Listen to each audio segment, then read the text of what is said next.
Hi everyone, and welcome to the Texas Water Development Board's latest water and weather report. I'm Dr. Mark Wentzel, a hydrologist in the Surface Water Division here at the agency, and today we'll be taking a look at conditions for our state at the end of October. Let's take a look at some of the big water and weather headlines.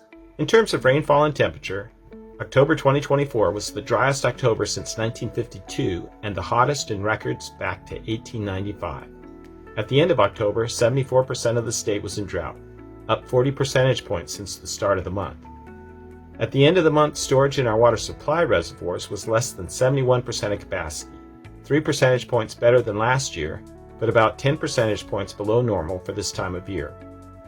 In the next few months, drought is expected to expand to cover all but the northwest corner of the Panhandle. Let's take a closer look at temperature and precipitation. On these maps, we're looking at both parameters relative to what is considered normal for October.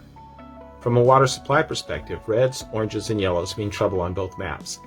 They show areas with above average temperature on the left and below average precipitation on the right.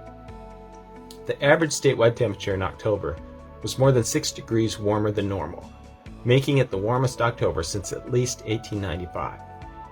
Only the northwest corner of the Panhandle and the southern tip of Texas received anything near normal precipitation for the month, making October 2024 the driest October since 1952. Record heat and near-record dryness made a real impact on drought conditions in the state. From the first of the month to late October, drought expanded 40 percentage points, covering 74% near the end of the month. That's the largest extent of drought in more than a year and the largest 4-week increase since November 2020.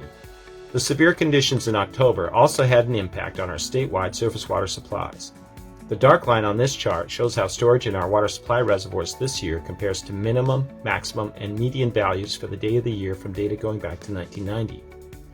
Also displayed are lighter lines that show how we did in 2023 and 2022, and a red line that shows how we did in 2011. Statewide surface water supplies ended October at 70.6% of capacity, down 3 percentage points from the end of September. That was the worst monthly decline this year and the worst October since 1995, when we also had a 3 percentage point decline. That leaves us about 3 percentage points ahead of last year's storage, but 10 percentage points lower than normal for this time of year. What can we expect over the next few months? In early November, most of Texas has thankfully received some rain, but the outlook over the next few months is still bleak. The latest seasonal drought outlook from the National Weather Service expects all of Texas, except for the northwest corner of the Panhandle, to be in drought by the end of January 2025. That concludes our report. Until next time, I hope you all stay healthy and safe.